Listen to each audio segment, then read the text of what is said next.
5 నెలలైనయి కదండి. మేకి 6 నెలలైనయా? 5 నెలలైనయి.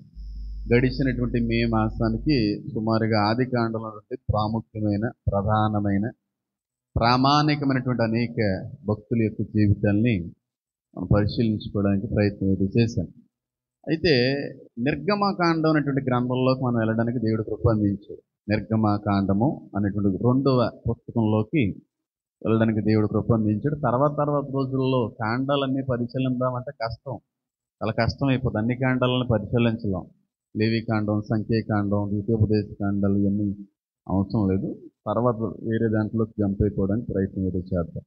అయితే నిర్గమకాండంలో 2 హీరోలు ఉంటారు అనేటువంటి విషయాన్ని మనం మాట్లాడుకున్నాం. ఎంతమంది హీరోలు? 2 హీరోలు. మొట్టమొదటి హీరో గారి పేరు చెప్పండి, చెప్పాలి. మోషే. రెండవ హీరో గారి పేరు అహరోను. 2 హీరోల గురించి కూడా మనం మాట్లాడుకునేటువంటి ప్రయత్నం చేయడానికి దేవుడి సహాయాన్ని అందించాడు. అయితే మోషే గురించి మాట్లాడుకుంటూ మోషే యొక్క జీవిత ప్రస్తావన మొదలు ఆయన అంతం వరకు జరిగినటువంటి ఆ జీవితం అంతటినీ కూడా ఒక్క సందేశంలో మీ అందరికి కూడా అందించడానికి దేవుడు సహాయాన్ని అందించాడు. అది వీడియో ఫ్లాప్ పోయిందనుకోండి. ఏం జరిగింది అంటే, మోషే గారు పుట్టడం అనేది ఐగుప్తులో పుట్టారు, పెరగడం అనేది ఐగుప్తులో పెరిగారు, పెళ్లి చేసుకోవడం అనేది మిద్యాన్లో చేసుకున్నాడు, తన వివాహ సంసార జీవితం అంతా కూడా మిద్యాన్లోనే కొనసాగించాడు. ఈ పెళ్ళైన కొంతకాలానికి మళ్ళీ ఐగుప్తులోకి వచ్చాడు. ఐగుప్తులో బలమైనటువంటి పరిచారికుడిగా దేవుడి కొరకు వాడబడ్డాడు.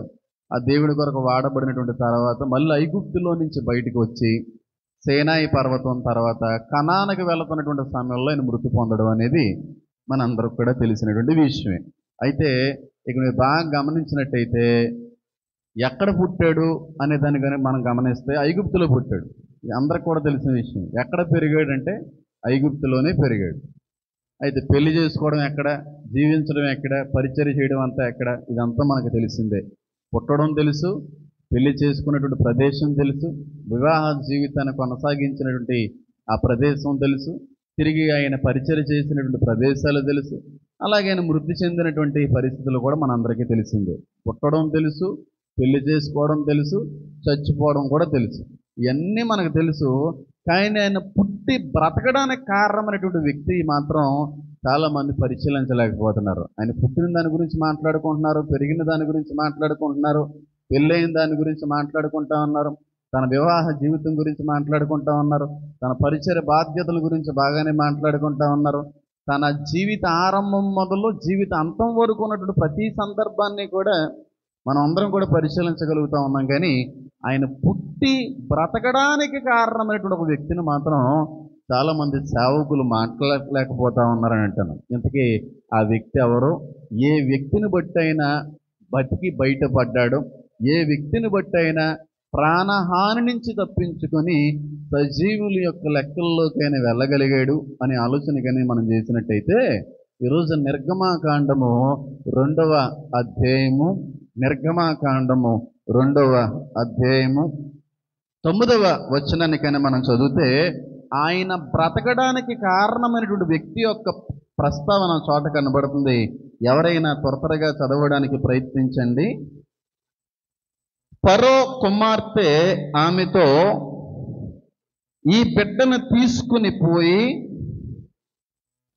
నా కొరకు వానికి పాలిచ్చి పెంచుము, నేను నీకు జీతమిచ్చదనని చెప్పగా ఆ స్త్రీ ఆ బిడ్డను తీసుకుని పోయి పాలిచ్చి పెంచెను అనేటువంటి మాట లేఖనాల్లో స్పష్టమైన రీతిలో కనబడతా ఉంది. అయితే ఒక చిన్న ప్రశ్న మీ అందరినీ కూడా వేయడానికి ప్రయత్నం ఏదో చేస్తాను. మీ ఆత్మీయ పరిపక్వత లేకపోతే వాక్యంలో ఏ విధమైన రీతిలో మీరు లీనమై ఉన్నారో గ్రహించుకోవడానికి ఒక అద్భుతమైన అవకాశంగా భావించవలసిన అవసరం ఉంది. అయితే ఈ వచనం అందరం కూడా మనం చదివాం కదా. ఈ వచనం చదివిన తర్వాత ఇప్పుడు ఆ మోషే బ్రతకడానికి కారణమైన వ్యక్తి ఎవరు అనుకుంటున్నారు? చెప్పండి. సంతోషం. మిరియాం కదా. ఎవరైనా సరే మిరియామేని అనుకుంటారు. కాదండి, మోషే బ్రతికి బయటపడ్డానికి గల కారణం మిరియాము కాదు, ఫరో యొక్క కుమార్తె. ఫరో యొక్క కుమార్తె కానీ లేకపోతే మోషే చరిత్రలో లేకపోదును. మిరియాము రక్షించిందా, మిరియాము కాపాడిందా, మిరియాము ప్లాన్ వేసిందా కాదు దాని అర్థం. ఇంతగా ప్లాన్ అమలవ్వడానికి గల కారణం మాత్రం ఫరో యొక్క కుమార్తె. ఫరో యొక్క కుమార్తె కానీ లేకపోతే మోషే అనేటువంటి వాడు కూడా లేకపోదును అని అంటాను నేను. మోషే వాడు అనేవాడు కూడా, ఎందుకు వాక్యంలో లేదా, మళ్ళీ చదువుతున్నాను చూడండి. ఫరో కుమార్తె ఆమెతో, ఈ బిడ్డను తీసుకుని పోయి, ఎవరు చెప్తుంది ఆ మాట? మిరియం చెప్పింది ఆ మాట. మరి ఎక్కడ పెడుతున్నారు మీరు బుర్రని? వాక్యం చదువుతున్నప్పుడు వాక్యం లీనమై ఉండాలి. ఈ బిడ్డను తీసుకుని పోయి పెంచమంది. ఎవరన్నారు మాట? మిరియం అన్నదా? మిరియంకి బాధ్యతను అప్పచెప్పిన వ్యక్తి ఫరో కుమార్తె. ఫరో కుమార్తె కానీ లేదనుకోండి, మోషే అనేవాడు లేకపోదు. అవునంటారా కదంటారా? ఖచ్చితంగా ఫరో కుమార్తెను దేవుడు వాడుకున్నాడు కనుకే మోషే సజీవుడిగా నిలవబడ్డాడు అని చెప్పి నేను నమ్ముతాను.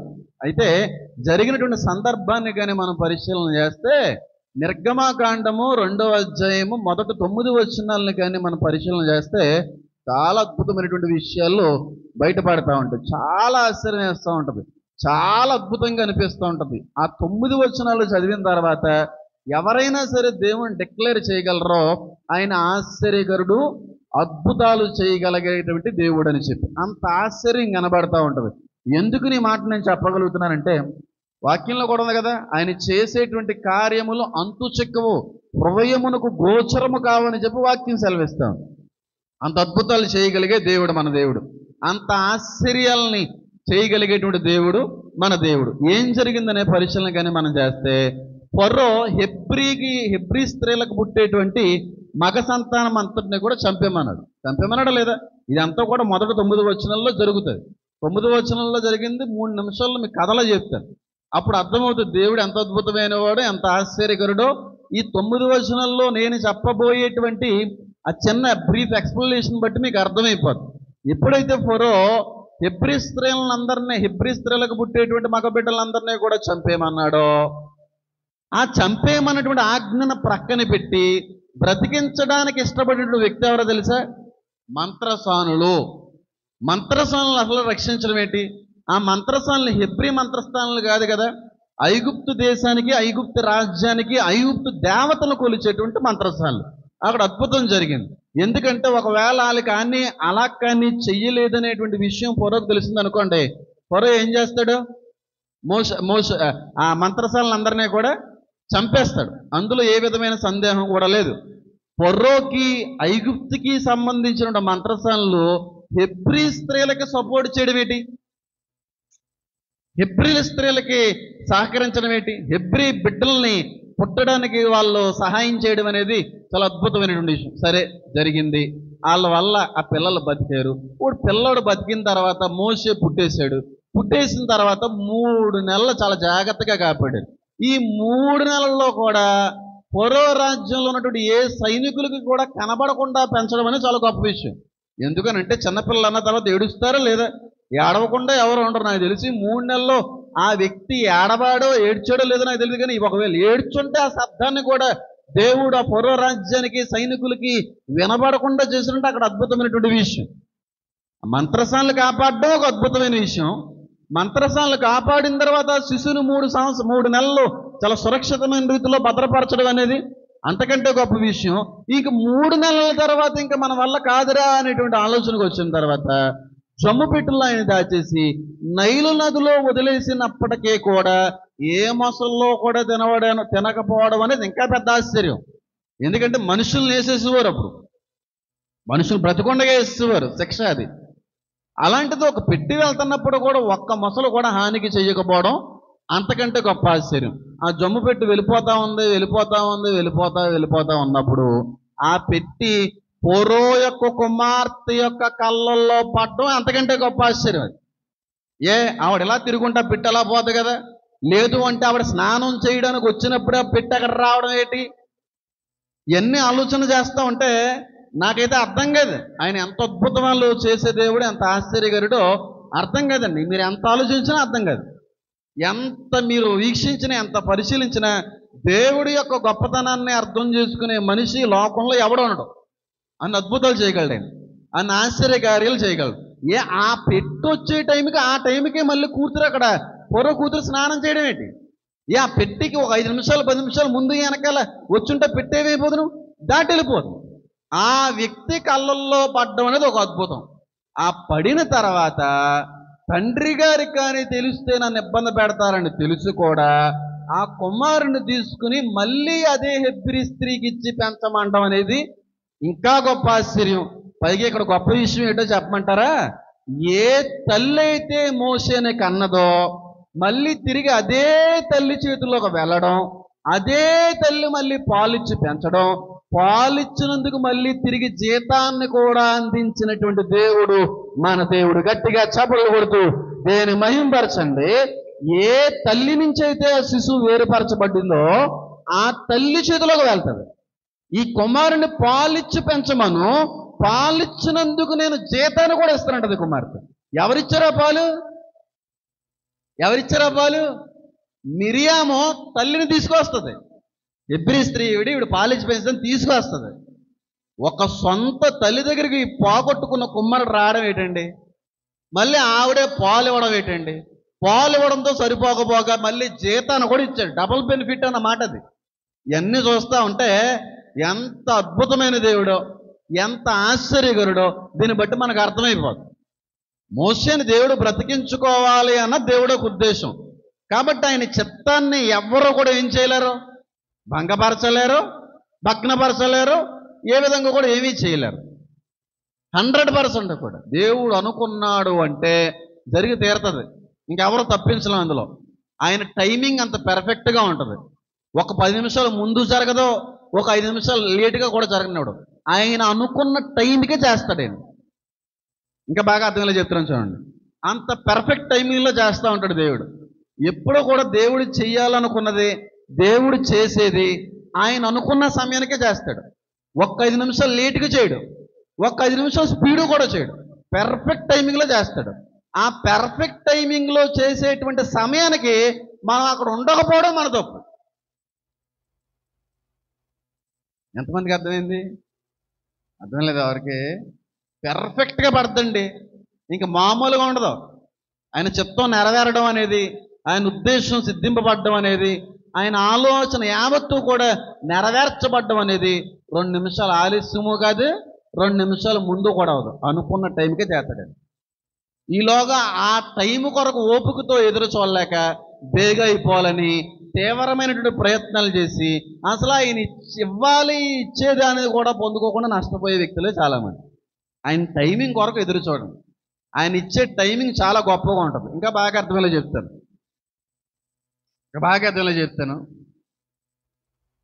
మనం చాలాసార్లు ఆన్లైన్లో షాపింగ్ చేస్తూ ఉంటాం కదా. షాపింగ్ 2012 నుంచి చేస్తున్నాను. ఇంచుమించుగా 12 సంవత్సరాలు అయింది. ఎన్ని లక్షలు తగలెట్టని నాకు తెలియదు. 2012 నుంచి 2012 అన్ని చేస్తాం. బయట కొనడం అనేది ఆ 12 సంవత్సరాల నుంచే పోయింది. ఏదన్నా సరే చివరికి పేస్ట్ అయినా అందులోనే కొనుక్కుంటాం. ఇప్పుడు అన్నీ ఎందుకులే కానీ, ఇప్పుడు మనం ఆన్లైన్ షాపింగ్లో బుక్ చేసినప్పుడు మనం అడ్రస్ ఇస్తాం.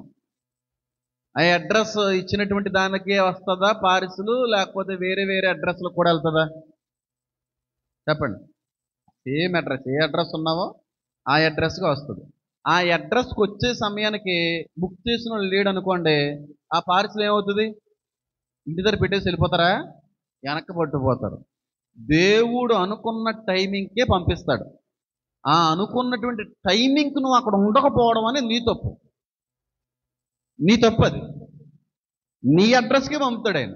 నీకు ఇవ్వాలనుకున్న దేవుడు ఎప్పుడు నీకే ఇస్తాడు. పక్కింటోడికి ఇవ్వడం, నీ బంధువులకు ఇవ్వడం, పక్క సొందులోకి ఇవ్వడం, నీది నీకే ఇస్తాడో.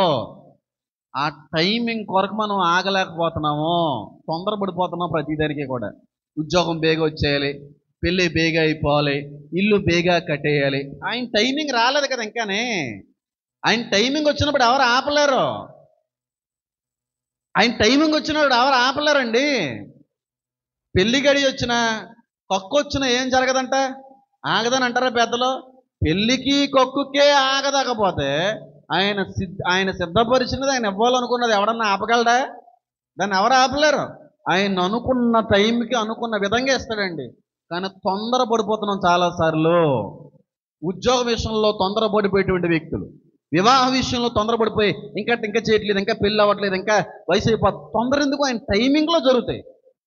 ఆ టైమింగ్లో జరిగేంత వరకు కూడా నువ్వు చేయవలసిన పని ఏంటంటే, ఎడతెగక ఏం చేయాలి?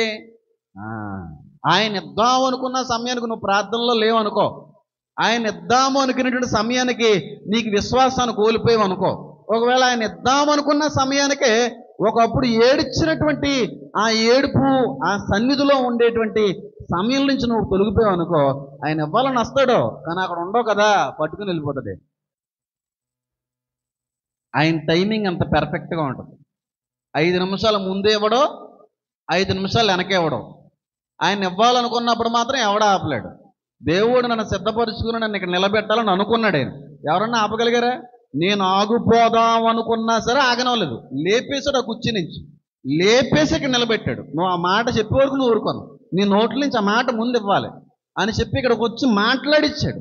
నా అంతటిగా నేను లెగలేదు, నాకు లేవాలని లేదు, మాట్లాడాలని లేదు, కానీ నన్ను అనుకున్నాడు కనుక ఏదో విధంగా నిలబెడతాడు. ఆయన నిలబెట్టేశాడు. అలాగే నన్ను లేవండి బలవంతంగా తీసుకుని వచ్చాడు ఇక్కడికి.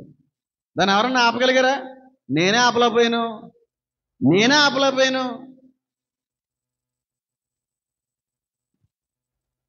ఆయన టైమింగ్ అంత బాగుంటుంది. తొందరపడకండి దేనికి. ఒకవేళ తల్లిదండ్రులుగా పిల్లల యొక్క బాధ్యతలు, పిల్లల యొక్క క్షేమం కోరేటువంటి తల్లిదండ్రులు ఎవరైనా సరే, ఒకవేళ అట్టి స్థితిలో ఎవరైనా ఉంటే పెళ్ళి ఇంకా అవ్వట్లేదండి అందరూ అడుగుతున్నారండి బాబు. అందరూ అడిగేటువంటి ప్రశ్నలకు సమాధానం చెప్పలేకపోతున్నామండి బాబు, ఎక్కడికే వెళ్ళలేకపోతున్నామండి బాబు. నాకు ఉన్నటువంటి ఏకైక బెంగ ఏదన్నా ఉందంటే పిల్లల యొక్క పెళ్ళి ఒకటేనండి బాబు. పెళ్ళి ఇంకా అవ్వట్లేదు, ఆయన టైం రాలేదేమో, ఆయన ఏర్పరిచినటువంటి సమయం ఇంకా ఆసన్నం కాలేదేమో, ఆయన ఏ డేట్లో అయితే, ఏ నిమిషంలో అయితే, ఏ గడియలో అయితే పెళ్లి చేయాలని అనుకున్నాడో ఆ సమయం రాలేదేమో. ఈలోగా నువ్వు తొందరపడిపోతున్నావు ఏంటి? ఈలోగా నువ్వు తొందరపడిపోయి కాలు తొక్కేసుకుంటే ఏమైపోతావు? నువ్వు పడిపోతావు. ఉద్యోగం రావట్లేదు అని అందరికీ ఉద్యోగాలు ఇస్తున్నాయి, నువ్వు అందరికీ ఉద్యోగం ఓ పక్కన చదువుతూనే ఉంటారు, ఇంకా ఉద్యోగం రాదా? ఇంకెన్ని సంవత్సరాలు, ఇంకెన్ని నెలలు చదవాలి, ఉద్యోగాలు ట్రై చేయాలి, ఇవన్నీ పాకులాడాలి, ప్రయాసపడాలి, ప్రయత్నాలు చేయాలి. అప్పుడు దేవుడు నీ కొరకు సిద్ధపరిచిన ఉద్యోగం నీకు ఇస్తాడు. అంతేగాని నీలోగా సెంటింగ్ ఇంకెంతకాలం చదువుతారా, ఇంకెన్ని సంవత్సరాలు చదవాలరా, ఉద్యోగం ఇప్పుడు అప్పుడే రాదా? ఈ సెంటింగ్ ఎక్కువైపోతుంటుంది ఇళ్లలో చాలా చోట్ల. ఇస్తాడు ఆయన, ఇవ్వాలనుకుంటే ఇస్తాడు, ఇవ్వకపోతే ఆ నాలుగు గీసుకోవడం కూడా పని చేయకుండా చేసేస్తాడు దేవుడు. మనం ఏం చేస్తాం? దానికి ఇల్లు కట్టేయాలి. అందరూ ఇల్లు కట్టేస్తారు, అందరికీ సొంత ఇల్లు ఉన్నా మాకు సొంత ఇల్లు లేదు. అప్పు చేసినా సరే ఏం చేసేది ఇప్పుడు? కట్టేయాలి. ఎందుకు కంగారు? అప్పులు గిప్పులు ఏం చేయనవడు. ఆయన టైమింగ్లో నువ్వు కట్టాలనుకున్న దానికి టైమింగ్ కానీ కుదిరితే ఏ ఇబ్బందులు లేకుండా కట్టగలరు. అంతేగాని ఒక 5 నిమిషాల్లో 5 సార్లు ముందుగన్నా జరగడానికి అవ్వదు, 5 తర్వాత జరగడానికి కూడా దేవుడు ఒప్పుకోవడం. పెర్ఫెక్ట్ టైమింగ్లో చేస్తారండి. అసలు కూడా ఈ విషయం గుర్తుపెట్టుకోండి. ఎంత పెర్ఫెక్ట్ టైమింగ్ అమ్మా. కరెక్ట్గా ఫ్లోట్ అవుతా జమ్ము పెట్టి ఇక్కడ రావడం, ఆ సమయానికి పొరో యొక్క కుమార్తె తిరగడం. మిరియం ఏమన్నా తిరగమందా? ఏంటమ్మా కుమార్తె గారు చూడండి ఒకసారి అని అందా? మరే తిప్పుతాడు కొల్లైనా, పెర్ఫెక్ట్గా తిప్పింది, కరెక్ట్గా కనబడింది. తీసుకొచ్చిన తర్వాత హెబ్రి పిల్లోడు, అయ్యి బాబాయ్ వదిలేండ్రా బాబు, ఎందుకు వచ్చింది మనకి? ఆ నాన్నగారు తెలిసిందంటే చంపాడేస్తాడు మన అందరినీ. ఎందుకు వచ్చింది? ఆయన యొక్క శాసనాలను కాదంటావా? ఆయన పెట్టినటువంటి ఆ రూల్స్ని మనం కాదనకూడదు కదా. వదిలే పోతే బాబాయ్ అని చెప్పి వెళ్ళిపో. ఆ పిల్లని తీసుకోవాలన్న ఆకర్షణ చూడండి. పైగా మళ్ళీ ఆ తల్లి చేతిలో పట్టడం చూడండి, ఎంత పెర్ఫెక్ట్ టైమింగ్ అండి అది. ఒక్క సెకండ్ కూడా అటు ఇటు అవ్వలేదు. సెకండ్ అనకూడదు, మైన్యూట్ సెకండ్ కూడా, ఫ్రాక్షన్ ఆఫ్ సెకండ్ కూడా అటు ఇటు అవ్వదు. పెర్ఫెక్ట్ టైంలో పడుతుంది. నేను అలాగే పెర్ఫెక్ట్ టైంలోనే పిలిచాను. నా వల్ల కాదు, నేను నిలబడను, నేను రానన్నా సరే కుదరదు. ఇంకా ఆగవు, నువ్వు ఆగడానికి వీలు లేదని లెగిసిపోవాలంటే. ఇలాగ తొందర అందరికీ పెళ్ళి అయిపోవాలి, ఉద్యోగాలు వచ్చేయాలి, ఇల్లులు కట్టేయాలి, పాస్టర్లు అయిపోవాలి, చర్చిలు కట్టేయాలి. ఇంక ఇయ్యే తొందరలో. ఆయన ఇచ్చేదాని కొరకు ఇంకా ఆలోచన లేదు, ఇంకా ఆయన ఏర్పాటుతో సంబంధం లేదు, ఆయన సమయంతో ఇంకా అంతకంటే సంబంధం. అలాగా ఆయన ఏర్పాటు సమయంతో సంబంధం లేకుండా మనం చేసేటువంటి ప్రయత్నాలు విఫలయత్నం అయిపోకపోగా దేవుడి యొక్క చిత్తం కూడా భంగపరచబడు. ఒకే ఒక్క విషయంలో తప్పిపోతే చిత్తం అంతా ఫ్లాప్ అవుద్ది, మొత్తం చిత్తం ఫ్లాప్ అయిపోద్ది. కూర పాడైపోవడానికి పెద్ద పెద్ద కారణాలు ఏం అవసరం లేదండి. ఉల్లిపాయలు వేపడం దగ్గర తేడా కొట్టిందనుకో కూర ఏమైపోద్ది? కరెక్ట్గా పంచదార వేస్తావు, కారం వేస్తావు, ఉప్పు వేస్తావు, చింతపండు వేస్తావు, మసాలా కరెక్ట్గా వేస్తావు, అన్నీ బాగుంటాయి. కానీ ఆ అన్నిట్లో ఒక్కటి తప్పినా సరే కూర అంతా ఏమైపోద్ది? ఫ్లాప్ అవుతుందా లేదా? ఒక్క విషయంలో తప్పినా కూర ఫ్లాప్ అవుతుంది. దేవుడు నీ పట్ల ఉన్న చిత్తం భంగపరచబడ్డానికి ఒక్క విషయంలో నువ్వు తొందరపడినా, ఒక్క విషయంలో నువ్వు తొందరపాటు నిర్ణయాలు తీసుకున్నా, ఒక్క విషయంలో ఆగకుండా నీ ప్రయత్నాలు చేసినా మొత్తం చిత్తం అంతా కూడా బ్యాడ్ అయిపోతుంది. చిత్తం అంతా కూడా భంగపరచబడు, మొత్తం ఫ్లాప్ అవుతుంది. ఇంక పక్కన పెడతాడు. ఇంక మనం ఏం చేయలేం. లైఫ్ ఏం బాగోదు, అది జీవితం బాగోదు. చాలా పెర్ఫెక్ట్ టైమింగ్లో తీసుకెళ్ళాలనుకుంటాడు దేవుడు. ఒక్కోటి ఒక్కోటి ఒక్కోటి ఇవ్వాలనుకుంటాడు. మనం కంగారు పడిపోయి అప్రూవ్ అలాగని చెప్పి ఈలోగా ప్రయత్నిస్తాం, అనుకున్న సంపాదించేసాం మనం అనుకుంటాం. కానీ వెనకాల జరగవలసినవి అయిపోతాయి, వెనకాల జరగవలసినవి అయిపోతాయి. ఇంకా దీనికి మించినవి ఉన్నాయి వెనకాల, అవన్నీ కోల్పోతాం మనం. దేవుడు టైమింగ్ నమ్మండి, విశ్వాసంతో నిరీక్షణతో ఎదురు చూడండి, దేనికి కూడా ఏం పడకండి, చెప్పండి, కంగారు పడకండి. ఆయన పెర్ఫెక్ట్ టైమింగ్లో చేయగలిగేటువంటి దేవుడు. నువ్వు ప్రార్థన చేయడం, ఎదురు చూడడం తప్ప నీ ప్రయత్నాలు చేయి. నీ ఎదవ తెలివితేటలు అక్కడ ఉపయోగించు. ఆయన ఇవ్వాలనుకున్న సమయానికి ఒకవేళ ఆయన నుంచి వచ్చేదాన్ని అయితే మాత్రం దాన్ని ఎవడ ఆపలేడు. నువ్వు వద్దన్న వచ్చి పడిపోద్ది, నీ మీదకి వద్దన్న వచ్చి పడిపోద్ది అంతే. ఇంకా సరే, ఇప్పుడు ఈ ఫరో కుమార్తె మోషే యొక్క ప్రాణాన్ని కాపాడడానికి దేవుడు చేతుల్లో బలంగా వాడబడినటువంటి ఒక సాధనం. చాలా సంతోషం. దేవుడు ఈమెకి తన రాజ్యంలో మంచి స్థానాన్ని ఇచ్చే ఉంటాడని కూడా నేను నమ్ముతున్నాను. ఫరో యొక్క కుమార్తె గారికి కూడా దేవుడు ఒక మంచి స్థానాన్ని పరలోకంలో సిద్ధపరిచారని నాకైతే ఇప్పుడు కూడా అనిపిస్తూ ఉంటుంది. అయితే ఈ ఫరో యొక్క కుమార్తె గారి గురించి మనం మాట్లాడుకోవడానికి ఏముంటుందండి? ఈమెలో నుంచి నేర్చుకోవడానికి ఏమన్నా మంచి లక్షణాలు కానీ మంచి అనుభవాలు కానీ ఏమన్నా ఉన్నాయంటే ఆవిడ గురించి ప్రస్తావన ఏముందండి? ఒక వచనం తప్ప ఆవిడ గురించినటువంటి ప్రస్తావన ఏమన్నా ఉందా? ఒకే ఒక వచనంలో కనబడుతుంది, అంతేనే కానీ కనబడుతుంది ఎక్కడన్నా. మరి ఆవిడ నుంచి ఏమైనా నేర్చుకుంటాం? ఏమైనా నేర్చుకోగలమా చెప్పండి? వాస్తవానికి ఫరో కుమార్తె అని మాత్రమే అక్కడ రాయబడింది, కానీ ఆవిడ పేరు బీతియా. బీతియా బైబిల్ గ్రంథంలో లేదు, యూదుల యొక్క గ్రంథాల్లో ఉంటుంది. బీతియా ఆవిడ పేరు, బీతియా ఆవిడ పేరు. కుమార్తె అని అన్నారు, కానీ బీతియా అన్న ఉంటుంది అక్కడ. అయితే ఈవిడ నుంచి మనం ఏమి నేర్చుకోవచ్చు? ఒకే ఒక వచనం ఉంది, అది కూడా ఏ బిడ్డను నా నిమిత్తం పాలిచ్చి పెంచమన్నది, అంతే. ఇంకా అంత మించిన ప్రస్తావన ఏమీ లేదు. మరి ఈవిడ నుంచి కూడా మరి ఏమి నేర్చుకోవచ్చు అంటే భూములు నేర్చుకోవచ్చు. కనబడనటువంటి గాలి నుంచి ఎన్నో పాఠాలు నేర్పగలిగే దేవుడైన, గాలిలో ఎగిరేటువంటి దోమ నుంచి కూడా పాఠాలు నేర్పగలిగేటువంటి దేవుడైన ఆ వరాన్ని ఇచ్చిన దేవుడు మనం కాదనలేం కదా. కనుక ఖచ్చితంగా ఆవిడ నుంచి కూడా కొన్ని అద్భుతమైనటువంటి పాఠాలను ఈరోజు నేర్చుకోవడం ప్రయత్నం అయితే చేద్దాం. ఆవిడ నుంచి ఒక 5 నేర్చుకోవడానికి దేవుడు నాకు అవకాశం ఇచ్చాడు. వీలైతే 5 మాట్లాడుకునే అవకాశం ఉండదు, కానీ ఒక విషయాన్ని అయితే మాత్రం ఖచ్చితంగా మాట్లాడుకోవడానికి ప్రయత్నం అయితే చేద్దాం. ఒకవేళ మీకు చిన్న మీ ఆలోచనకి, మీ గ్రహింపుకి, మీ ఆత్మీయ జ్ఞానంకి ఒక పరీక్ష. ఆవిడ నుంచి ఏమి నేర్చుకోవచ్చు? జనరల్గా అడుగుతున్నాం, ఏమి నేర్చుకోవచ్చు? ఒక వచనే ఉందలే. పేరు నుంచి నేర్చుకోవచ్చు అంటే పేరు ప్రస్తావన లేదు. పేరు గురించి నేర్చుకుంటే భూములు నేర్పగలను, పేర్లు కాదు. ఏమి నేర్చుకోవచ్చు చెప్పండి? ఫరో కుమార్తె నుంచి ఏమి నేర్చుకోవచ్చు? ఒక మాట చెప్పండి, చెప్పండి అమ్మా. హ్యుమానిటీ, మంచి మాట చెప్పాడు తమ్ముడు, దీవించబడతారా? హ్యుమానిటీ అంటే ఏంటో తెలుస్తే తెలుగులో? మానవత్వము. అవుల్లో కనబడుతుంది. సూపర్ తమ్ముడు,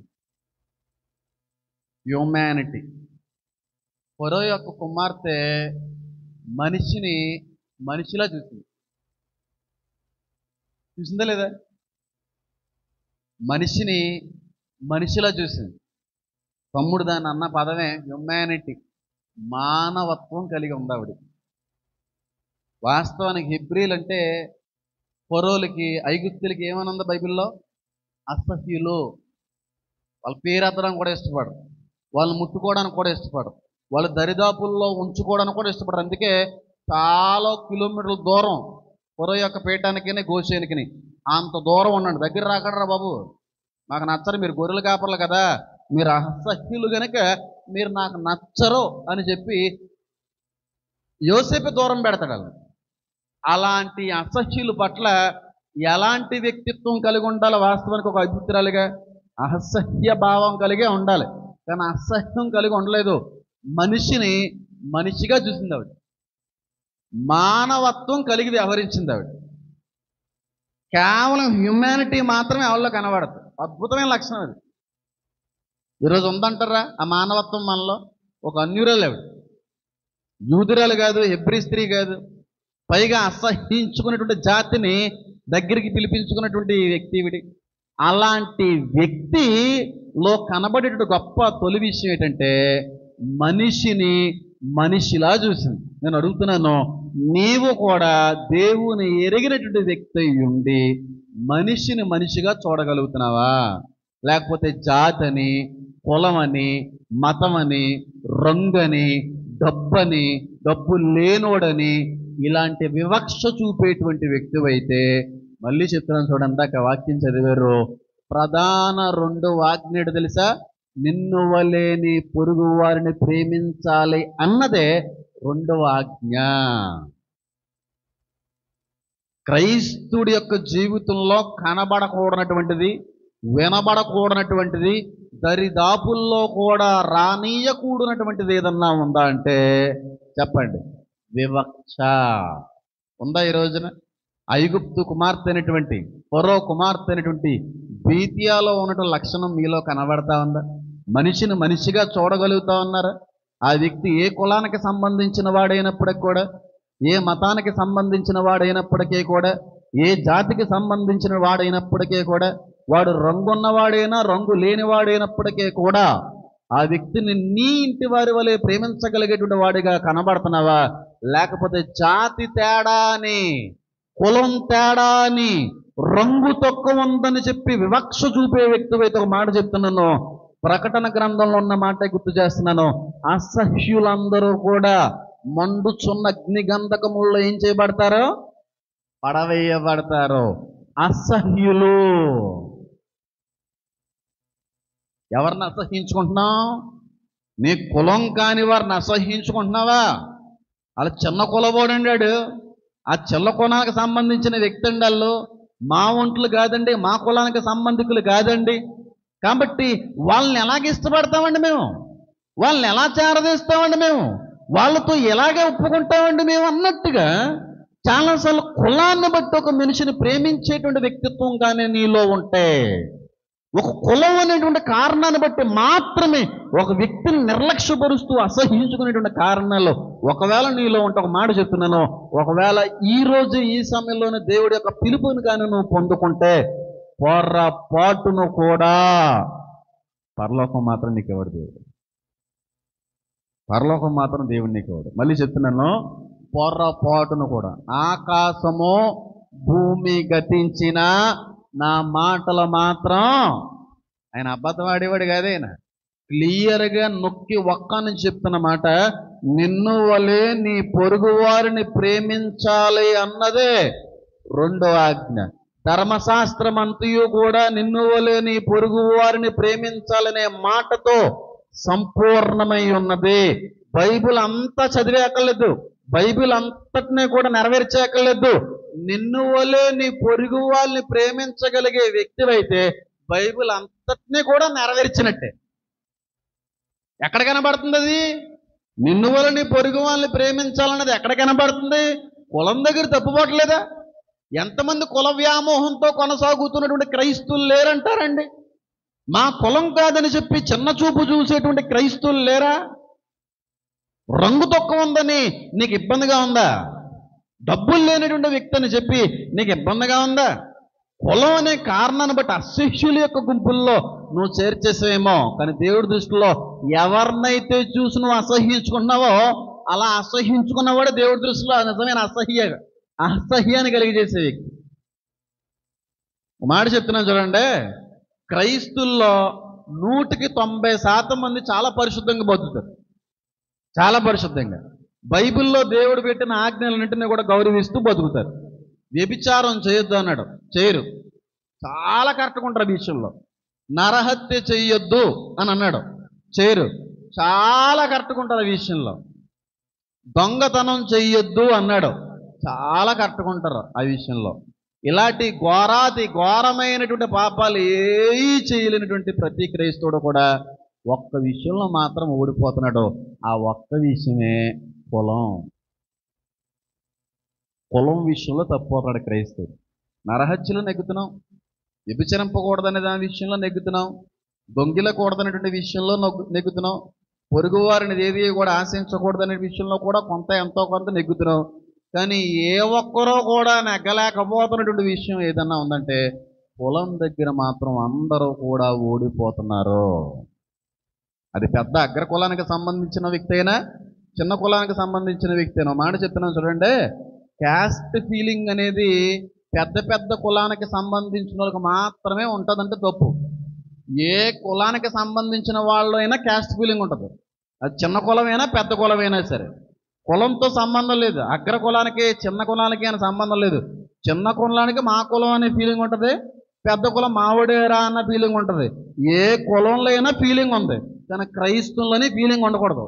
దిక్కుమాలుడా, నువ్వు పాటలు పాడతావు, బైబిల్ చదువుతావు, ప్రార్థన చేస్తావు, కానీ నిన్ను వాళ్ళు నీ పొరుగు వాళ్ళు ప్రేమించలేకపోతున్నావరా గుడ్డి సన్నాసి, దౌర్భాగ్యుడా, దిక్కుమాలుడా. రే, నువ్వు పాటలు పాడతావు, బైబిల్ చదువుతావే, ప్రార్థన కూడా చాలా బాగా చేస్తావమ్మా నువ్వు, కానీ కులం విషయంలో దిక్కుమాలిన వాడి వల్ల ప్రవర్తించను, దౌర్భాగ్యుడు వల్ల ప్రవర్తించను, దిగంబడుగా ప్రవర్తించను. నేను అడుగుతున్నాను, మానవత్వం అనేది కనబడుతుందా? నిన్ను వల్ల నీ పొరుగు వాళ్ళని ప్రేమించాలనే పెద్ద మాట ఎందుకులే, తమ్ముడు అన్నట్టుగా హ్యూమానిటీ కనబడుతుందా? సాటి మనిషిని మనిషిగా చూడగలుగుతున్నావా? నీలాంటి ఒక మనిషినే, వీడు కూడా మనిషే కదా, వీడిలో ప్రవహించేది కూడా రక్తమే కదా, వీడిని కన్నది కూడా మాంసమే కదా, ఒక మనిషే కదా అనే ఆలోచన ఉందా? లేకపోతే మా కులం ఎక్కువ, మా కులం కంటే తక్కువగా ఉన్న వాళ్ళని ఎలాగ ఒప్పుకుంటామండి, చిన్న కులం వాళ్ళని ఏ విధంగా మేము రాణిస్తామండి, ఆ కులం మాకు అంటరాని కులం అండి, వెనకాల వాళ్ళు ఒప్పుకోరండి, దిక్కుమాలు కబుర్లు చెప్పావంటే దవడ పేల కూడా ఎత్తాడు దేవుడు.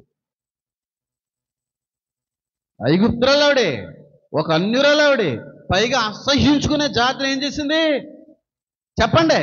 చేరదీసింది, అసహ్యుని చేరదీసింది.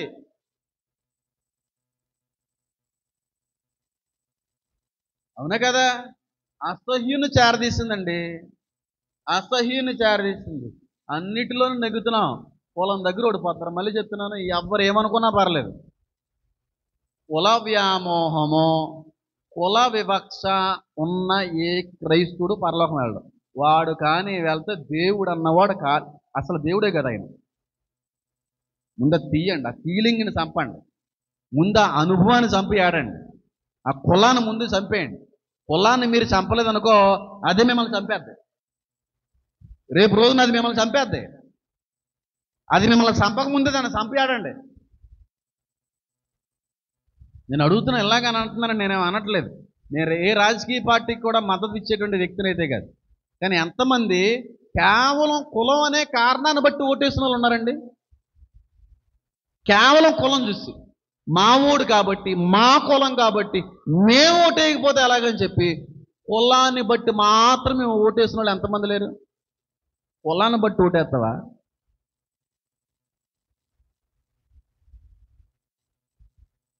అన్ని పార్టీలో ఉన్నారు. ఇప్పుడున్న పార్టీలో వాళ్ళందరూ ఆ కులానికి సంబంధించిన వాళ్ళు. ఆ పోయినోడేమో ఆ రెడ్డి కులానికి వాళ్ళేస్తారు. కులాన్ని బట్టి ఏంటండి దరిద్రం. లోకం అంతా ఒక ఎత్తు అయితే, లోకంలో నుంచి వేరుపరచబడిన వ్యక్తులం కదా మనం. వేరుపరచబడ్డామా లేదా? లోకంలాగే మనం ఉందామంటే అలా కుదురుతుంది? కులం ఏంటమ్మా అసలు? బ్లడ్ ఎక్కించుకోవాలన్నప్పుడు కులం కనబడట్లేదా నీకు?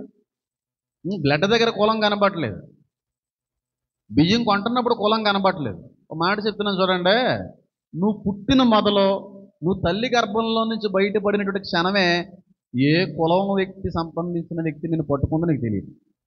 ఒక మాట చెప్పినా, నువ్వు చచ్చిపోయిన తర్వాత నీకు పాడి కడతాడు కదా, గొయ్య తీస్తాడు కదా, వాడు కూడా నీ కుల సంబంధికుడు కాదు. వాడు కూడా నీ కులం కాదు. నువ్వు పుట్టినప్పుడు నీ కులానికి సంబంధించిన వాళ్ళు ఎత్తుకోలేదు. రావడం ఏమో నర్సు ఏ కులం మీకు తెలుసా? నర్సులు అంటే ఎక్కువగా ఏ కులానికి సంబంధించిన వాళ్ళు ఉంటారు? తెలియదు ఏం కాదు. మరి పుట్టడంతోనే ఆ కులానికి సంబంధించిన చేతిలో పడ్డావు. చచ్చిపోయిన తర్వాత కూడా గొయ్యి తీసేటప్పుడు ఆ శవాన్ని పట్టుకుని కింద పాతి పెట్టేటప్పుడు కూడా నీ కులానికి సంబంధించిన వాళ్ళు కాదు కదండి పాతి పెట్టేది. చిన్నప్పుడు నీ కులం కనబడలేదు, చచ్చినప్పుడు నీ కులం కనబడలేదు. ఈ మధ్యలో ఉండిపోయే కులం ఉంటాయంత పోతాయంత. కులాన్ని చంపకపోతే అది మిమ్మల్ని చంపేద్దు. అది మిమ్మల్ని చంపేద్దంటే వచ్చి మీద పడిపోతానే కాదు, నరకానికి నడిపిస్తుంది. పాపం వల్ల వచ్చే జీతం ఏంటి? పాపం నిన్ను వలె నీ పొరుగు వాళ్ళని ప్రేమించకపోవడం పాపం. ఆజ్ఞతిక్రమనే పాపం అన్నాడా లేదా? ఆజ్ఞతిక్రమణ పాపమా? నిన్ను వల్ల నీ పొరుగు వాళ్ళని ప్రేమించాలన్నదే రెండో ఆజ్ఞ అన్నాడా? ఈ ఆజ్ఞను కానీ పాటించకపోతే, ఈ ఆజ్ఞను గౌరవించకపోతే ఆజ్ఞ అతిక్రమణ బట్టి నువ్వేం చేసినట్టు? పాపం చేసినట్టు. ఆ పాపం నిన్ను దేనికి అప్పచెప్తుంది? సింపుల్ అది. మీరు కులాన్ని కానీ చంపలేదా నరకంలో మిమ్మల్ని చంపేద్దది. వదిలేయండి ఆ కులాన్ని. అన్నిటిలోనే బాగానే ఏడుస్తున్నాము, తన కులం దగ్గరికి వచ్చేటప్పుడు మాత్రమే దరిద్రగొట్టు బురదం ఇంకా కనబడుతుంది మీలో. ఆ కడగండి, ఆ దిక్కుమాల పోతారు బురదని. చిన్నమాయ అప్పుడప్పుడు కులం ఎత్తి మాట్లాడుతుంటే తోలు తీసేస్తున్నాడు కూడా తాతయ్య. తాతయ్యకి నోరు మీద చిన్న ఏం మాట్లాడుతామని తిట్టుకోడంట. మా అమ్మగారు చెప్తుంటుంది ఇప్పటికి, మాట్లాడకు, కులం ఎత్తావంటే బాగుంది నీకు. అదేంటన్నా లేని మాట మాట్లాడుకో, ఆ కులం పేరు అతకి. ఇక్కడ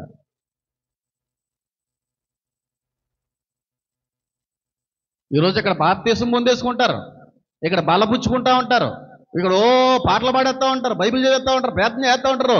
ఇక్కడ చేసిన యాక్షన్లు మామూలుగా ఉండవు.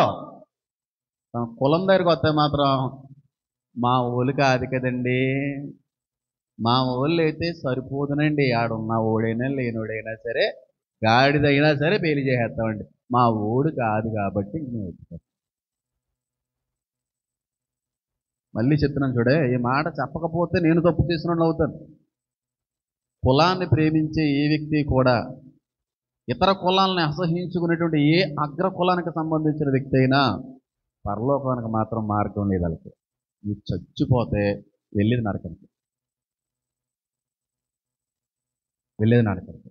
మరో కుమార్తె జాతి కాని జాతిని, అసహించుకునే జాతిని ఏం చేసింది ఆవిడ? చెప్పండి, తీసింది. ఏం కనబడిందంటే ఒకే ఒక మాట ఆడు చెప్పినట్టుగా మానవత్వం అంతే. ఒక మనిషిని మనిషిగా చూడడమే మానవత్వం. ఒక మనిషిని మనిషిగా చూడడం మానవత్వం అండి. ఏంటి చెప్పగలమండి? ఎవరన్నా దమ్మున్న ఏ ఒక్క వ్యక్తి అయినా సరే, నేను చచ్చిపోయిన తర్వాత పాడి కట్టేటప్పుడు, దహన కార్యక్రమం చేసేటప్పుడు, చివరికి గొయ్యి తీసేటప్పుడు కూడా మనోళ్ళు తీయండి అంటే ఎవరన్నా తీస్తాడని కులవాడు? మన కులవాడే కొంచెం తీసేయండి రా అంటే తీస్తాడా? ఎందుకు వచ్చిన కరమరా బాబు ఆ దరిద్రం మా గండుకుంటుంది అంటారు. అక్కడ కూడా నీచ చిన్న కులానికి సంబంధించిన గొయ్యి తీస్తాడు. ఆడు గొయ్యి తీయకపోతే పురుగు పట్టి కుళ్ళిపోతుంది శవం. ఆడు గొయ్యి దిగిపోతే ఆ గొయ్యిలో నువ్వు ఎట్టగలవని శవాన్ని ఎట్టగలరా? నీ కులవాళ్ళు వచ్చి గొయ్యి తీయగలరండి? నేను అడుగుతున్నానండి. నీ కుల సంబంధికులు వచ్చి నీ పాడికి అట్టగలరా? నీ గొయ్యి తీసేది కూడా పరాయి కులానికి సంబంధించినడే, నీ పాడి కట్టేది కూడా పరాయి కులానికి సంబంధించినడే. నువ్వు చచ్చిపోతే అసహించుకోకుండా శవాన్ని ముట్టుకుని కిందకి పెట్టి దాన్ని దండం పెట్టుకునేది కూడా పరాయి కులానికి సంబంధించినడే. నీ కులానికి సంబంధించినడు ఎవడన్నా వచ్చి కనీసం గొయ్యి తీయగలడా? చచ్చిపోతే నీ గొయ్యి కూడా తీయడరా. నీ కులం నిన్ను చంపేద్ద ఏదో రోజు చెప్తున్నాను నేను. కులం కులం కులం కులం కులం మా ఊళ్ళు కాదు, మా ఊళ్ళు కాదు, మనుషులు కాదేటండి, మనుషులు కాదేటండి. నాకు ఎన్ని ఫోన్లు వస్తూ ఉంటాయి తెలుసా? బోల్డెన్ ఫోన్లు వస్తూ ఉంటాయి, బోల్డెన్. ఆ బోల్డెన్ ఫోన్లో చాలామంది అడిగేది ఏంటంటే, నాకు సంబంధం చూడండి. అమ్మాయిలు నిన్న కాకినాడ వెళ్తున్నప్పుడు ఒక అమ్మాయి ఫోన్ చేసింది, రెడ్ల అమ్మాయి. బ్రదర్ సంబంధం ఏదైనా ఉంటే చెప్పండి, ఇలాగా సంథింగ్ ఏదో సంబంధం వచ్చింది, నాకైతే చేసుకోవాలని లేదు, ఇది కరెక్టా కదా? పెద్ద పెద్ద పెద్దలు కొంతమంది అయితే నీకు పెళ్ళి ఏందని అడిగే వాళ్ళు కూడా ఉన్నారు. మనం ఏం చేద్దాం, అయిపోయిందమ్మా అన్నాను, సారీ సార్ అని ఊరుకుంటున్నాను, అయినా పర్లేదని అని వాళ్ళు లేరు అనుకోండి, ఎందుకు లేరు, పెద్ద పిల్లలు లేవు కానీ ఎంత నన్ను కూసి పట్టుకుని ఎవరో అందరికీ కల్పిస్తారు. తినడానికి తిండి ఉండదు కానీ మేసానికి సంపంగ నూనె అని కూడా అంట మా తాతగారు చెప్పేవారు. అలాంటి వాళ్ళు ఉంటారు, తినడానికి తిండి ఉండదు, బతుకు పోగోదు, అందరితో పోల్చుకుంటే ఈ సినిమాల వాళ్ళగా ఉంటాడు. వీడికి మాత్రం నీ కులమా తెలిసే, గోసి కట్టుకోరా దిక్కుమాలోడా, గోసే లేదు నీ మొఖం తగలయ్యా, నీ గోసివాడు తెరంగా లేదు, నీ గుడ్డోడు సరిగ్గా తెరంగా లేదు, తిండే తెరంగా లేదు, నువ్వు ఉండే కొంపే తెరంగా లేదు, నీకు ఒక కులమో, నీ కొంప ఎప్పుడైనా చూసుకున్నావా, నువ్వు కట్టే బట్ట ఎప్పుడైనా చూసావా, తినే తిండి ఎప్పుడైనా చూసావా, కులం, ఆ చిన్న కులాలు తినే తిండి కూడా తినరు చాలామంది. కొలవండి బేతాల్లాగా చంపండి దిక్కుమాల కులాన్ని. మాకైతే ఆ ఫీలింగ్ లేవు. మా సినిమాలో ఉండేదేమో చంపేశారు మా తాతయ్య గారు. ప్రసన్న గారిలో ఫీలింగ్ ఎక్కడా కనబడదు, ఎక్కడా ఏ కోసన్నా కనబడదు. ఆవిడ ఇంకా చిన్న కులం సంబంధించిన వాళ్ళు ఎక్కువ ప్రేమించదు, హత్తుకుంటుంది, మాట్లాడుతుంది. మాకు అలాంటి ఏ ఫీలింగ్ లేవు. కానీ కొంతమంది ఎంత వాక్యం విన్నా, ఎంత దేవుల్లో ఎదిగినా, ఎన్ని ప్రసంగాలు చేసినా కులం మాత్రం సావట్లేదు. వ్యభిచారం చచ్చింది, వ్యామోహం చచ్చింది, సీరియళ్ళు టీవీలు చచ్చినాయి, మందు గిందు అన్నీ చచ్చినాయి. కులం దగ్గర మాత్రం సంపా, నీకు అంత కులపిచ్చుంటే దమ్ముంటే రేపు రోజున ఏదన్నా యాక్సిడెంట్ అయితే నీ కులానికి సంబంధించిన బ్లడ్ ప్యాకెట్ ఇప్పించుకోరు. సూపర్ అంటానే నేను, సూపర్ అంటాను నేను, ఆ బ్లడ్డే కావాలని అడుగు, నువ్వు సూపర్ అంటాను. నీ కులవాడు సంపాదించి కష్టపడినటువంటి ఆ ఉద్యోగ సంస్థలోనే జాయిన్ అవ్వు. ఏ కులం పడితే ఆ కులంవాడు సంస్థలోకి వెళ్ళి ఉద్యోగాలు చేయనండి నేను. మా కులంవాడు పెట్టిన సంస్థ అయితేనే ఉద్యోగం అని చెప్పు. మా కులంవాడు చెప్పేటువంటి విద్యా సంస్థల్లో నేను చదువుతాను, వేరే కులాల్లో చదవను చెప్పు. వేసుకునే బట్ట దగ్గర కులం కనబడదు, తినే తిండి దగ్గర కులం కనబడదు, హాస్పిటల్లో డాక్టర్ మా కులమే ఉండాలి అక్కడ కనబడదు. పెళ్ళిళ్ళ దగ్గర చిన్న చిన్న విషయాల దగ్గర మా కులమే మా కులమే మా కులమే, ప్రాణం దగ్గరకు వచ్చిందని కనబడుతుందా ఈ కులం? హాస్పిటల్ కదా కనబడుతుందా కులం? డాక్టర్ దగ్గర అడుగుతున్నావా ఏ కులపోడని? ఇల్లు కట్టేటప్పుడు కూడా ఆడు ఏ కులమైనా పర్లేదు, 100 రకాలైన కులాలు వచ్చి ఇల్లు కడతారు, ఆ ఇంట్లో బతకట్లేదు నువ్వు. నీ కులవాడే కట్టాడా? ఆ పనులందరూ కూడా నీ కులానికి సంబంధించిన వాళ్ళేనా, బయట వాళ్ళు కాదా? నువ్వు వేసుకున్న వస్త్రం, ఆ నేత వస్త్రాలన్నీ కూడా నీ కులానికి సంబంధించిన వాళ్ళేనా? అక్కడక్కడ ఉండే సిగ్గు అంటే, పౌరుషం అంటే, రోషం అంటే, నీ కులం గొప్పదైతే నీ కులమోడు పండించిన పంటే తిను, నీ కులమోడు పెట్టిన కాలేజీల్లోనే పిల్లల్ని చదివించు, నీ కులమోడు దగ్గరే పని చేయి, ఇంకెవరి దగ్గర పని చేయి. సిగ్గు అంటే నీకు.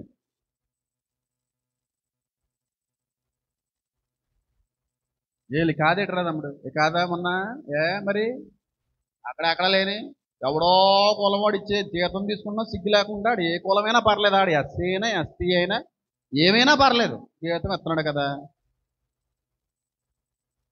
సిగ్గు ఉండాలండి. ఎవడు పెట్టాడండి కులాన్ని? ఎవడు పెట్టేశాడు చెప్పండి? ఎవడో ఒక దేవుడు ఎరగనటువంటి వ్యక్తి పెట్టిన దాన్ని ఇంకా కూడా కొనసాగిస్తున్నారా దిక్కుమాలన్నారా? ఇంకా చంపరేటరా కులాలని? మీరు సచ్చిన తర్వాత అప్పుడు తెలుస్తుంది మిమ్మల్ని ఏది చంపిందో. ఎంత పిచ్చో ఎంత పిచ్చో ఎంత పిచ్చో. ఆ కులానికి సంబంధించిన వ్యక్తి ఎవడన్నా సరే హాస్పిటల్లో పడ్డాడు అనుకోండి, ఈ కులం వాళ్ళందరూ మా కులమే కదా, డబ్బులు వేసినా సరే కట్టేద్దాం బిల్లు అంతానే, బ్లడ్ ఇచ్చేద్దాం. ఆ కులానికి సంబంధించిన రోగి అయితే ఆ కులం సంబంధించిన వాళ్ళు ఎంతమంది సహకరిస్తారో, మేమందరం మనోడేరా బాబు, మనోడికి మనం చేయకపోతే ఎలాగని చెప్పి డబ్బులు ఇచ్చేస్తారు, మెడికల్ ఫీజులు ఇచ్చేస్తా ఉంటారు, మా బంధువులకు డబ్బులు ఇచ్చేస్తాం. మరి బయటోడు కనబడ్డాం. రోగం వచ్చినప్పుడు చేసే సహాయం కూడా కులాన్ని బట్టి చేసేవాళ్ళు.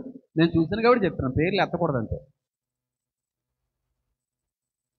ఆ లోడికి సంబంధించిన కుటుంబంలో ఏదో రోగం వచ్చిందని వెంటనే ఆ లోలందరూ ఏకైపోయి డబ్బులు వేసేసి బాధపడకో, కట్టుకో, ఫీజులు కట్టుకో, బిల్లులు కట్టుకో. మిగతా కులాలకు రోగాలు రావట్లేదా? వాళ్ళు నీకు కనబడట్లేదా తల్లి? కనబడట్లేదు. చేప తింటారు, కోడి తింటారు, మేక తింటారు, చివరికి కాయగూరలు తింటారు. ఏ కులబోడు సంపాదించిందండి? ఏ కులబోడు కష్టపడిందండి? అది ఎందుకు తింటున్నావండి నువ్వు? తినడం మానేండి ఈ రోజు నుంచి. పెద్ద పెద్ద కులానికి సంబంధించినవి కాదు కదా, మానే.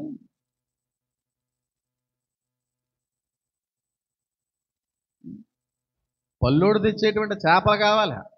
పల్లోడు చిన్న కులం, పల్లిది పల్లోడు.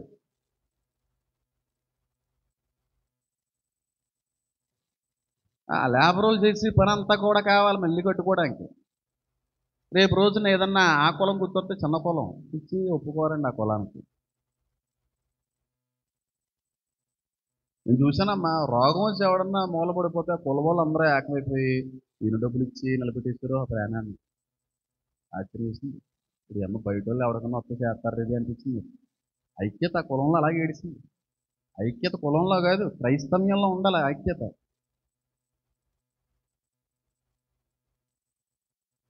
వెంటనే అందరూనే మనం అందరం చేతులు వేయాలా. మనం అందరం చేతులు అయిపోతే అలాగా?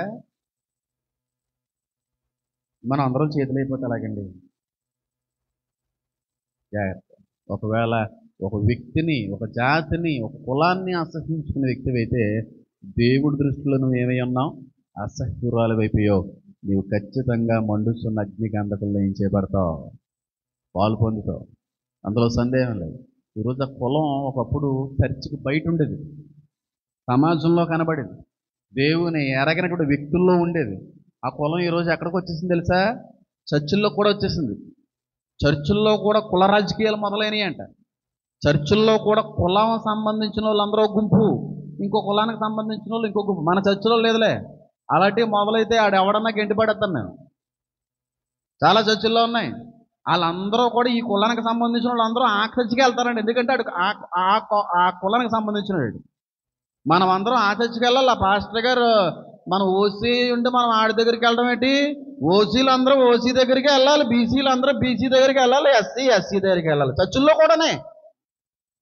నీకు తెలదా? ఎప్పుడూ వినలేదా? నేను విన్నానమ్మా, షాక్ తిన్నాను నేను. ఇదేంటే మనం ఓసీ కదే, పాస్టర్ చూస్తే ఎస్సీ అంటే అక్కడ మన ఓసీ పాస్టర్ గారు చర్చి ఉందంట కదా, ఆ చచ్చిపోదాం అందరూనే. అంటే పాస్టర్ని ఎంచుకుంటున్నప్పుడు కూడా, మందిరాన్ని ఎంచుకుంటున్నప్పుడు కూడా ఆ కులం అయి ఉంటేనే ఎంచుకుంటున్నారంట. ఇప్పుడు ఈ మధ్యన కనబడుతుంది దరిద్రం. జీవం కలిగిన వాక్యం, సత్యమైన బోధ, లేఖనానుసారమైనటువంటి పరిశీలన కాదు, మనోడైతేనే వెళ్దాం అక్కడికి. అలా ఏడిశారు. పాస్టర్ కూడా అలా పిలుస్తున్నారు. దట్టి ఆవిడ అక్కడ పోతున్నాడు, ఆ చచ్చిపోతుందట్టి, ఇక్కడ రాకుండానే మన ఉంటేనే ఇవిడిది, మన ఉంటేనే అండి. మన అక్కడ పోతున్నాడు, ఒంటిని తీసుకురండి ముందు, ఆ ఒంటిని తెచ్చండి ఇక్కడికి, చెప్పండి మన ఉంటని. అక్కడ పోతుందటి, అక్కడ పోతుందటి, వాళ్ళు మన ఒంట్లు కాదు కదా. మన ఆవిడే ఉండి మన కులానికి సంబంధించిన వాడి అక్కడ పోవడం ఏంటి? రమ్మనండి ఇక్కడికి. మన వాళ్ళు అందరూ కూడా ఒక చోట ఉండాలని రమ్మనండి. పాస్టర్లు కూడా పిలుస్తున్నారంట. అది వినబడ్డాయండి వార్తలు అన్న వాళ్ళు చేతులు ఎత్తండి. మేము మా ఊరికి రాలేదండి అన్నవాళ్ళు ఎత్తదులే. వినబడ్డాయి అన్నవాళ్ళు చేతులు ఎత్తండి. ఇవన్నీ మేము విన్నామండి అన్నవాళ్ళు ఉన్నాయి.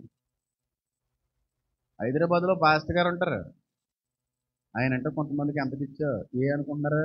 మా వాడే, మా ఓసి, మా ఓసి కాబట్టి, ఓసి కాబట్టి ఇష్టమా, బీసీ కాబట్టి, ఎస్సీ కాబట్టి, ఎస్టీ కాబట్టి వాళ్ళు భక్తులు, అలా సేవకులు.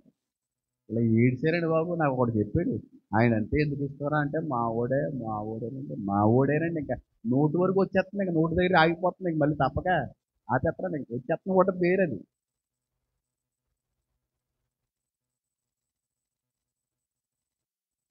అందుకే ఇష్టమండి ఆయన అంటే మాకు. ఆ దరిద్రులు కూడా చూడండి, ఆ ఇంటి పేరు కనబడడానికి ఎంత బాగా ప్రయత్నిస్తుంటారో. ఆ దరిద్ర కొట్టేదలు కూడా ఉన్నాయి పాస్టర్లు. ఆ పెద్ద అగ్ర కులానికి సంబంధించిన పాస్టర్లు ఉన్నారులే, కొంతమంది ఉన్నారు దరిద్ర కొట్టేదలు. ఇంటి పేరుని బట్టి కులం అర్థమయ్యే ఇంటి పేర్లు కొన్ని ఉంటాయి. ఆ ఇంటి పేర్లు కనబడాలని, ఇంటి పేర్లు లోకానికి తెలియాలని, నేను ఈ కులానికి సంబంధించిన వ్యక్తి అని చెప్పి నలుగురు తెలుసుకోవాలని ఇంటి పేరుతోనే సంబోధిస్తూ ఉంటారు. పేర్లు చెప్పక్కర్లేదు, నీకు అర్థమైపోయి ఉండాలి. ఆ ఇంటి వీళ్ళు పలానా మనోడేనట్టండి అనుకోవడానికి. లేరు అలాంటి. విజయవాడలో లేడా? హైదరాబాద్లో లేడా? కాకినాడలో లేడా? ఇంటి పేరు ఎందుకురా నీకు? ఆ ఇంటి పేరు అంటే ఆహా ఈ కులం మన కులపోటే అని అనుకోవడానికి. ఖర్చుల్లో కూడా ఏమొచ్చేసినాయి? కుల రాజకీయాలే. కుల రాజకీయాలు అనకూడదండి, కుళ్ళు రాజకీయాలు. కుళ్ళి తల్లిదండ్రులు ఏమైనా మార్పు వచ్చిందా? ఎంతకాలం వాక్యం విన్న తర్వాత, దేవుడు పెళ్లి చేసిన తర్వాత, బిడ్డలు ఇచ్చిన తర్వాత? మాకు ఎలా దరిద్రం అంటేసుకుంది, ఇలాంటి దరిద్రమైనటువంటి అనుభవంలో పెరిగేసాము పెద్దల వల్ల. పిల్లలకైనా సరే అట్టి మస్తు దరిద్రం అంటకూడదురా బాబు. ఆ కులం అనేటువంటి ప్రస్తావన మా పిల్లలకి తెలియకుండా నేర్పాలనేది లేకపోగా, స్కూల్లో జాయిన్ చేసినప్పుడు, కాలేజీలో జాయిన్ చేసినప్పుడు కూడా తల్లి చెప్పి పంపుతుంది, ఒరే మా నొంటోడైతేనే ఆడు పక్కన కూర్చో, మా నొంటోడు కాకపోతే ఆడు సీట్లు ఆ బెంచ్లోని చేసి ఇంకో బెంచ్కి వెళ్ళి కూర్చోరు. మా నొంటోడైతే క్యారేజ్ ఎట్టరే, మా నొంటోడు కాకపోతే క్యారేజ్ అట్టకరా. అంటే తల్లిదండ్రులు కూడా పిల్లలకి ఏమి నేర్పేస్తున్నారు? ఒంటులు నేర్పుతున్నారు, కులాలు నేర్పుతున్నారు. నిన్ను వల్ల నీ పొరుగు వాళ్ళని ప్రేమించాలి అనేటువంటి విషయం మాకు పుట్టుకు ఎరకక ఇక్కడి వరకు వచ్చేసాం. కాబట్టి మిమ్మల్ని అలా పెంచాలనుకోవట్లేదు నాయన. మా వల్లే ఆ భ్రష్టత్వాన్ని, అట్టి దరిద్రమైనటువంటి అనుభవాన్ని మీలో ఉండాలని మేము అనుకోవట్లేదు. వద్దురా కులాలు అయ్యి ఉండకూడదు, అసలు కుల ప్రస్తావన లేకుండా పెంచాలనేది పెట్టకుండా తల్లిదండ్రులు నేర్పు పంపుతూ ఉంటారు స్కూళ్ళకి, కాలేజీలకి. ఒరే ఫ్రెండ్ అంటున్నావు, ఆడు ఎంతకాడ క్యాస్ట్ రా పలానా క్యాస్ట్ బుదే మాట్లాడకాడుతా ఆ క్యాస్ట్లతో ఫ్రెండ్షిప్ రా ఈసారి. ఎవరు లేరు మన వాళ్ళు ఉన్నారే, నెల్లగా ఉంటాడు అయినా పర్లేదు, ఆడిని తీసుకొచ్చుకో, నెల్లగా ఉన్నవాడైనా పర్లేదు, మనం వంట అయితే చేయాలి.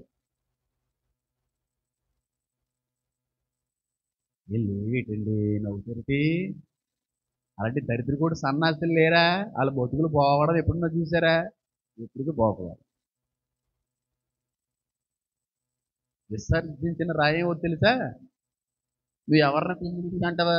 వాళ్ళే ఇక్కడికి వచ్చి కూర్చుంటారు నెత్తి మీదకి వచ్చి, అప్పుడు తెలుస్తుంది అమ్మని అమ్మ. నేను వాళ్ళకి మాత్రం అసలు చేయకూడదు, వాళ్ళకి మాత్రం అసలు చేయకూడదు అనుకున్నాను. వాళ్ళకే చేస్తావు సిఫర్ చేసి, వాళ్ళే వస్తారు పంపలో. అప్పుడు ఏడు దిగారు తెక్క కుదిరేద్దు. ఆ తెక్క కుదిరేటువంటి పరిస్థితులు దేవుడు తెచ్చిపెట్టినా మారరు కొంతమంది. ఇంకోసారి కూడా జరగాలని, ఇంకో 2-3 జరిగితే బాగుంటుంది కదా, అప్పుడు తగ్గుతుందిలే జబ్బా. సరే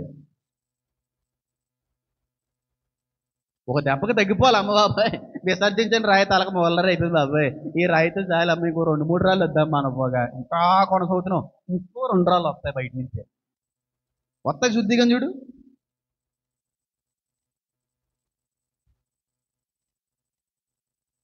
వస్తాయి, తెస్తాడు దేవుడు, అలా తీసుకొస్తాడు, చేస్తాడు. నీ గర్వం, నీ పొగరో దేని చూసుకుని రెచ్చిపోతున్నావు, అది అనిగేంత వరకు తొక్కుతాడు. నేను నువ్వేం చూడకూడదు అనుకున్నా అన్నీ చూపించాడు నీకు దేవుడు.